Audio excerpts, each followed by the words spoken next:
vivant. Vous devez glorifier le nom du Seigneur. Vous devez faire tout cela avec la tête de l'Éternel pour élever le nom de Dieu. Le chanson n'a pas fait. Donne à César ce qui est à César, à Dieu ce qui est à Dieu. Ça veut dire que si tu prends la place de Dieu, tu donnes à César.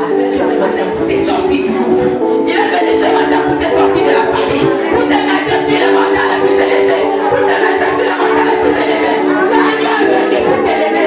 Il est venu pour t'élever. Ce matin.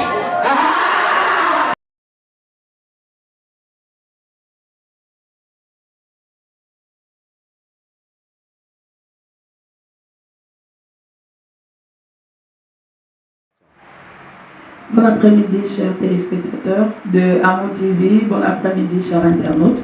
Nous sommes encore honorés de vous avoir très nombreux devant votre petit écran.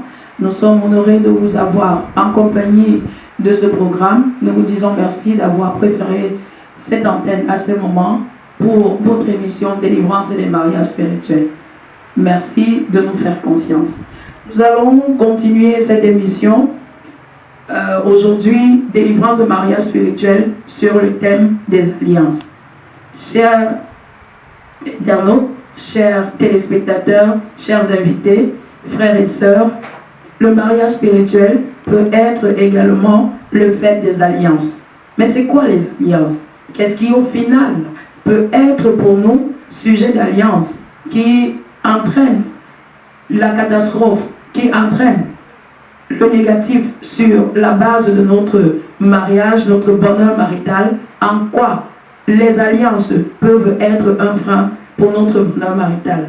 Pour développer ce sujet, nous avons notre riche panel habituel, c'est-à-dire à ma droite, nous avons la prophétesse Marie Ballon. Bon après-midi, prophétesse.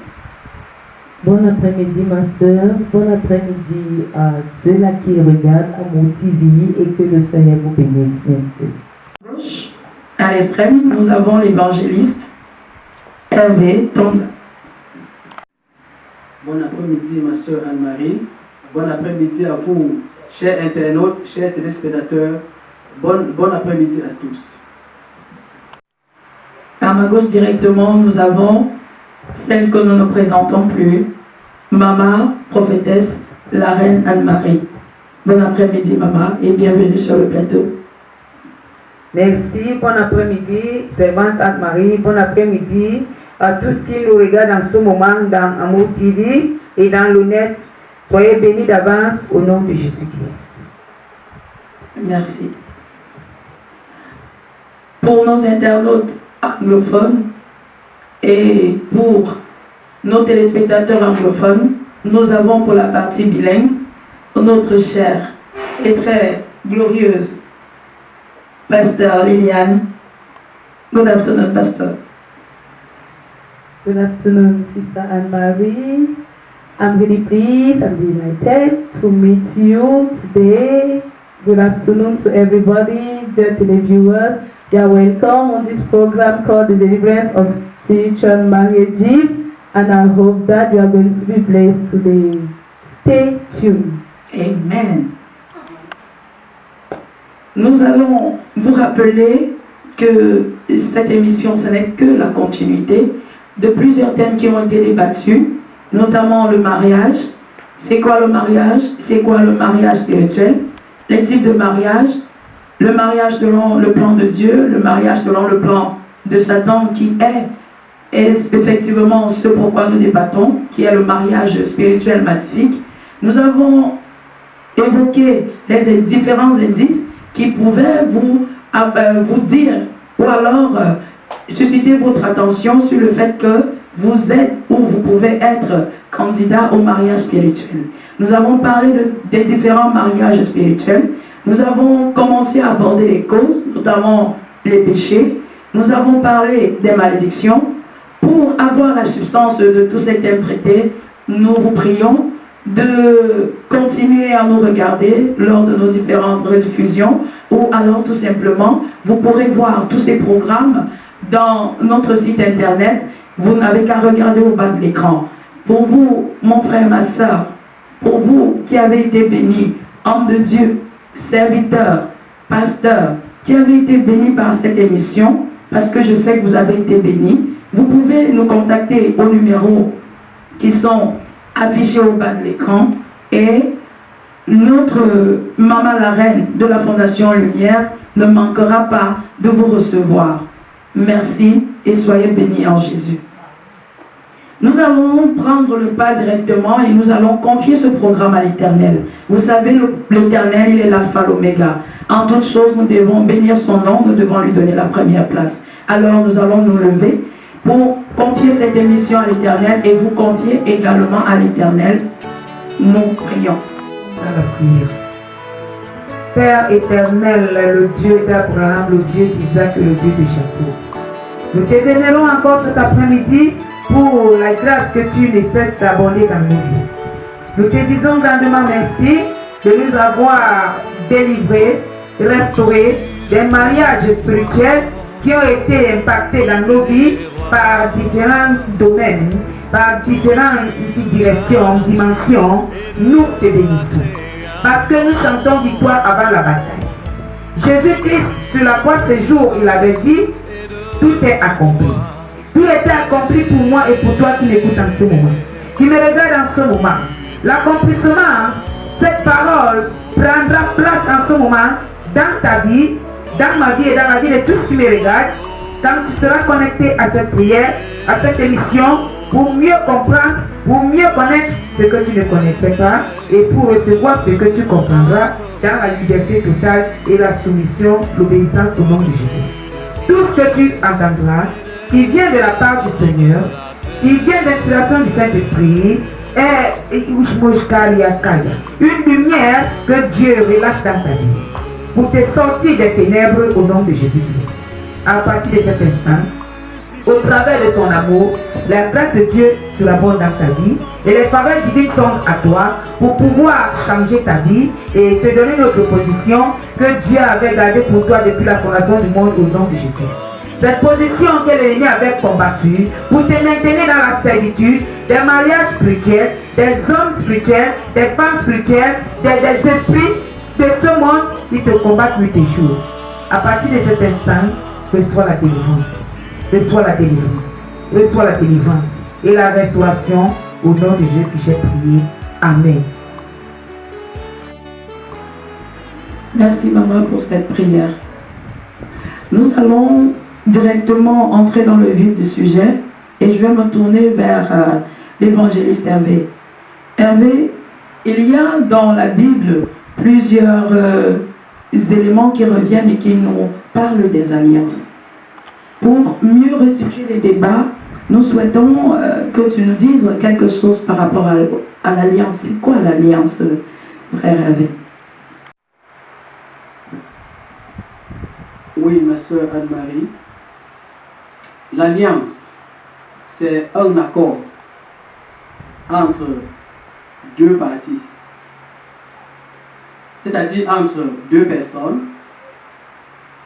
une personne et un groupe de personnes, ou entre deux groupes de personnes. C'est un accord, l'alliance. Mais généralement, le terme alliance, il y a une petite nuance entre l'alliance et le contrat, qui est aussi un accord. L'alliance est généralement comme un contrat cadre, qui a plusieurs maintenant modalités d'exécution, pas d'autres contrats. Voilà l'alliance. Et l'alliance peut être tissée, peut être conclue et implique une personne qui n'était pas partie à l'alliance. Cela se passe spirituellement. L'alliance peut engager une personne qui n'était pas partie prenante aux négociations et à la conclusion de l'alliance. Donc la notion d'alliance est tellement importante, tant bien dans le monde naturel que dans le monde spirituel. Par exemple, dans le monde naturel, quand une nation fait une alliance avec une autre, l'alliance là est appelée à produire des effets. Et elle produit d'ailleurs des effets.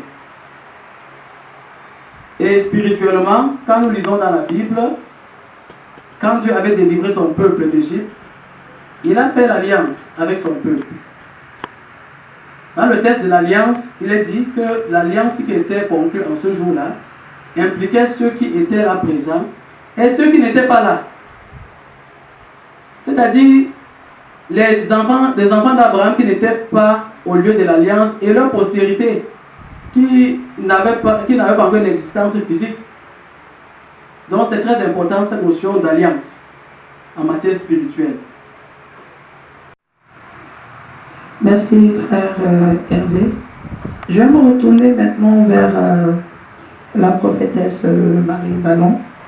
Prophétesse, là frère Hervé vient de parler de l'alliance abrahamique. Mais en dehors de l'alliance abrahamique, qui est l'alliance qui vient de l'Éternel, est-ce qu'il y a d'autres types d'alliances? Je dis effectivement, il y en a d'autres types d'alliances. Il y a cette alliance qui est verbale, ça veut dire que deux personnes s'asseyent, s'entendent sur des paroles et tombent d'accord. Il y a cette alliance qui est écrite, ça veut dire que quoi? Pendant que des personnes se sont tombées d'accord pour certaines choses, ils ont mis cela par écrit afin que ces écrits servent de témoignage pour leur alliance. Il y a également des alliances inconscientes. Et dans ce type d'alliance d'inconscience, cela est monnaie courante aujourd'hui. Quand on parle d'alliance inconsciente, c'est quoi? Ça veut dire tu te retrouves plongé dans certaines alliances où tu ne connais ni le début, ni comment cela a commencé. Ça veut dire que d'autres personnes en ont tissé, peut-être avant même que tu naisses, mais pendant que toi tu es né, tu es plongé dans cette alliance et tu te retrouves victime. Donc, de là, on parle des alliances inconscientes.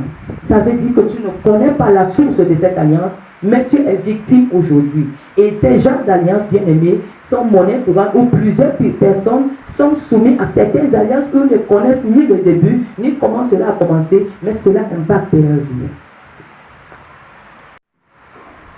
Merci, prophétesse. Mais pour entrer dans le cadre de notre sujet, nous savons tous que toutes les alliances que l'Éternel a établies, soit avec ses serviteurs, soit avec des nations, ce sont des alliances qui ont produit de bons fruits. Mais est-ce que dans le cadre de notre sujet actuel, on peut dire qu'il y a des alliances qui produisent de mauvais fruits, maman? Oui, dans notre émission, dans notre cadre, il y a les alliances qui produisent de mauvais fruits, comme les alliances de célibat par exemple. Quand quelqu'un te lie dans une alliance de célibat, ces alliances produisent de mauvais fruits. Mais je vais vous rappeler quelque chose en ce moment que dans les alliances, il y a également certains hommes méchants, certains esprits méchants qui amènent les hommes à sceller les alliances. Quand déjà l'alliance est scellée, pour que cette alliance-là soit brisée, il faut d'abord déceler l'alliance et ensuite briser l'alliance. Et l'Esprit de Dieu vient de me révéler quelque chose en ce moment que, en dehors du fait qu'il y a les alliances verbales, l'alliance qu'on peut écrire et tout, il y a également les alliances où aujourd'hui nous avons les vidéos, les ordinateurs, où quelqu'un veut sceller l'alliance avec toi, il apporte les caméras pour filmer et garder les cassettes ou les clés qui serviront de témoignage demain après-demain par rapport aux alliances qui ont été scellées. Les gens en font aujourd'hui pour pouvoir maintenir, avoir des preuves et confirmer que l'alliance a été scellée ou l'alliance a été faite. Donc il y a plusieurs sortes d'alliances et l'alliance de Satan est très différente de l'alliance de Dieu. Parce que l'alliance de Satan vient pour détruire, pour annuler, pour renverser. Mais l'alliance de Dieu vient pour construire, établir, bénir, restaurer, repositionner, élever, au nom de Jésus. Merci, maman. Mais je voudrais savoir, je vais retourner la parole à la prophétesse Marie Ballon. Comment, maman vient de parler tout à l'heure de l'alliance de célibat. Est-ce que cette alliance-là, par rapport à l'explication de frère Hervé sur la définition de l'alliance, je sais que moi, je serai célibataire toute ma vie Et puis je me retrouve célibataire, je vis le célibat, je n'arrive pas à concrétiser une relation bénie avec un homme. Comment on arrive à être impacté par une alliance alors qu'on n'a pas signé quelque part, on n'a pas donné son accord verbal, on n'était même pas là? Je dirais tantôt que, à ma connaissance, je ne croirais pas que quelqu'un pourrait lui-même se lever comme ça et signer une alliance de célibat. Mais il y a quelque chose qui se passe, c'est que nous sommes nés dans des familles où on a trouvé des adorateurs de faux dieux. Et ces adorateurs de faux dieux, pour plaire à leur maître et pour mieux accomplir leur mission selon eux, il fallait livrer leur génération afin que selon eux, leur mission soit bien accomplie. Je m'explique. Tu es né dans une famille où peut-être tu as trouvé tes aïeux, tes grands-parents, ils étaient peut-être sorciers, marabouts et beaucoup plus, peut-être vampires.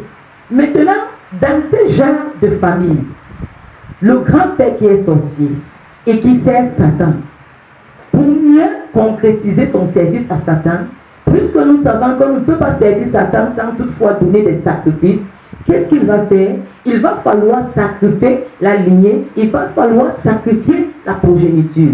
Et qu'est-ce qu'il va faire? Il va demander, il va livrer toute une génération à son maître Satan. Il peut dire à son maître que bon voilà, je livre toute ma génération à toi, afin que celles qui viendront, ou bien ceux qui viendront, ne puissent plus trouver de mari ou bien de femme. Pourquoi? Parce que c'est toi qui seras dorénavant le Dieu, c'est toi qui seras dorénavant leur mari ou bien leur femme. Et dans ce cas, quand tu nais dans de telles familles, je te dis bien aimé, tu te retrouves dans des alliances qui ont été tissées pendant des décennies. Et là, ça ne vient pas de toi-même. Ce n'est pas toi qui as désiré, mais tu es né et tu as trouvé cela. Et là maintenant, pendant que tu te trouves dans de telles familles bien-aimées, la seule personne qui ne peut te sortir de là n'est que Jésus. Donc pour répondre à ta question, ma soeur Anne-Marie, on ne peut pas désirer de soi-même signer des alliances de célibat, mais on en trouve que d'autres personnes ont fait avant nous et on se retrouve plongé dans cela. Merci. Je vais maintenant me retourner vers Frère Hervé. Frère Hervé, je pense que les auditeurs, les téléspectateurs, les internautes ont besoin de savoir. Est-ce qu'il y a plusieurs types d'alliances et est-ce qu'on peut connaître le type d'alliance auquel on peut être soumis sur cette terre? Oui, c'est vrai, Anne-Marie. Il y a plusieurs types d'alliances. Chaque alliance dépend de ce que chaque partie recherche. Donc dans chaque alliance, il y a des bénéfices, il y a des charges, des obligations. Si par exemple quelqu'un veut obtenir des démons de la reine des côtes, c'est-à-dire l'idole qui règne sur les rivières et sur les mers, qu'on appelle la reine des côtes, veut obtenir un service d'elle, il peut par exemple conclure avec ce démon une alliance par laquelle cette personne livre ses fils et ses filles en mariage spirituel à cette déesse démoniaque et à tout démon qu'elle voudrait introduire dans cette alliance pour travailler pour le compte de leur royaume. Et en contrepartie, peut-être, la personne peut obtenir la belle gloire du monde, pour obtenir la richesse. Quand tu nais dans une telle famille, tu es content que ton père est riche. Mais quelle est l'alliance alors qu'il a conclue? Parfois, il ne dit pas. Quelquefois, à la veille de sa mort, son héritier lui dirait, comme tu vois là, il y a telle chose, tu dois toujours veiller à renouveler cette alliance. Ça se renouvelle de telle manière. Tu dois faire ceci, tu dois faire cela. Quelquefois, il ne dit même pas. Il meurt. Et quand les descendants arrivent, ils trouvent une grosse fortune qui avait été laissée par leur grand-père. Ils se réjouissent de manger cet argent-là. Mais ils ne comprennent pas ce qui se passe ce qui est à la base de cet argent. Et Dieu est juste. Dieu est juste. Quand des parties entrent dans une alliance, librement, et contractent les engagements, le Dieu juste est assis sur son trône et il voit. Et maintenant, lorsque cette alliance est exécutée, l'Éternel laisse exécuter, puisque en faisant cela, les hommes ont décidé librement d'aller faire ce qui ne lui est pas agréable. Qu'il ait choisi ou par ignorance. Il est écrit: mon peuple périt faute de connaissance. Donc l'ignorance est mortelle. Si quelqu'un ne connaît pas la vérité, il doit périr. C'est comme ça comment les gens partent signer de telle alliance. Et bien après, tu arrives dans la famille. Tu fais de belles études, tu as de l'argent, tu as du confort, mais pas de mari, pas de femme. Bien aimé, il y a des familles où il n'y a pas de mariage, il n'y a pas de femme. Les femmes n'arrivent pas à se marier. Même si une femme se marie, elle va revenir dans la case familiale. Même avant 2 ans, elle revient. Et les hommes, quand ils se marient, ça finit, ça se gâte. Quels que soient leurs efforts, ça se gâte à cause des alliances. Généralement, ils sont mariés. Et bénéficiant des avantages de cette alliance, ils sont encore dans l'anathème. Ces objets-là, qui viennent de produire cette alliance-là, constituent encore un anathème entre eux, c'est-à-dire une malédiction. Vous voyez, l'alliance déjà les a mis en difficulté. Et maintenant, le bénéfice de l'alliance, c'est-à-dire les biens matériels, l'argent et autres, c'est encore l'anathème, une source de malédiction. Et les voilà piégés. Parfois, la grâce de Dieu parvient à localiser une personne dans ces enfants-là. Et parfois, il est perplexe. Il lit la Bible, mais il voit le contraire s'accomplir dans sa vie. Il lit la Bible, le contraire s'accomplit. Il a de l'argent. Il a de l'argent, mais il n'arrive pas à faire un mariage stable. Chaque fois, il faut que le mariage finisse. Chaque fois. Et il se demande ce qui se passe. Et parfois, on se hâte d'accuser le vieillard qui est à côté. Ou bien on se hâte d'accuser un frère dans la famille. Et pourtant, il n'en est rien. La base, c'est cette alliance. Et cette alliance-là. Voilà pourquoi ceux qui souffrent de telles choses, qu'ils soient chrétiens ou pas, s'ils ne sont pas encore chrétiens, ils doivent venir à Jésus. Parce que c'est en Jésus qu'on a pleinement toutes choses. Dieu, en donnant Jésus, a donné Jésus avec tout ce qu'il possédait. Jésus-Christ, Dieu l'a donné à l'humanité avec toutes les richesses de Dieu. Donc en Jésus-Christ, l'homme a parfaitement tout ce dont il a besoin pour vivre et être épanoui et pour avoir la vie éternelle. Donc une telle personne doit venir à Jésus. Et pour les chrétiens qui sont perplexes, au point où ils commencent à donner les ultimatums à Jésus, que d'ici cette année, si je ne suis pas marié, je brûle ma Bible. On a vu des bien-aimés faire ça. On a vu des bien-aimés se fâcher contre Dieu à cause de leur ignorance et commettre des choses qui ne sont pas agréables. Donc, cette affaire d'alliance, on a besoin de la révélation. De la révélation. Parce que parfois, il part en esprit faire cette alliance, c'est la seule. Parfois, il part en esprit dans la mer. Il fait une telle alliance, après il revient. Parfois, même sa femme ne connaît pas. C'est un truc secret. Et qui produit les effets. Et il n'y a que la puissance de Jésus. Il n'y a que le pouvoir du Saint-Esprit pour révéler de telles choses. Et pour recevoir une telle révélation, tu dois être une personne qui aime Dieu. Et qui aime ta propre vie. Parce qu'il y en a qui haïssent leur vie. Même quand Dieu, dans sa miséricorde, envoie un prophète révélé, on méprise le prophète. On le méprise. Pourtant, c'est dans sa miséricorde que Dieu a révélé cela. Et quelquefois, même le prophète ne révèle pas. Il faut chercher jusqu'à ce que Dieu te révèle cela, même dans une vision ou dans un songe. C'est alors que tu peux maintenant prier victorieusement. Victorieusement. Pour compléter, on va voir le principe des alliances. Vous savez, notre Dieu, c'est également le Dieu des alliances. L'éternel Dieu, c'est le Dieu des alliances. Et étant le Dieu des alliances, le monde spirituel aussi vit par les alliances. On va lire un passage dans Juges chapitre 2. On va voir comment les alliances ont agi là-bas. Comment une alliance a été brisée et d'autres ont été conclues et les conséquences ont été graves. On va lire dans Juges chapitre 2, les versets 1 jusqu'au verset 3. Je lis. Un envoyé de l'Éternel monta de Gilgal à Bokim et dit, je vous ai fait monter hors d'Égypte et je vous ai amené dans le pays que j'ai juré à vos pères de vous donner. J'ai dit, jamais je ne romprai mon alliance avec vous. Et vous, vous ne traiterez point alliance avec les habitants de ce pays. Vous renverserez leurs autels. Mais vous n'avez point obéi à ma voix. Pourquoi avez-vous fait cela?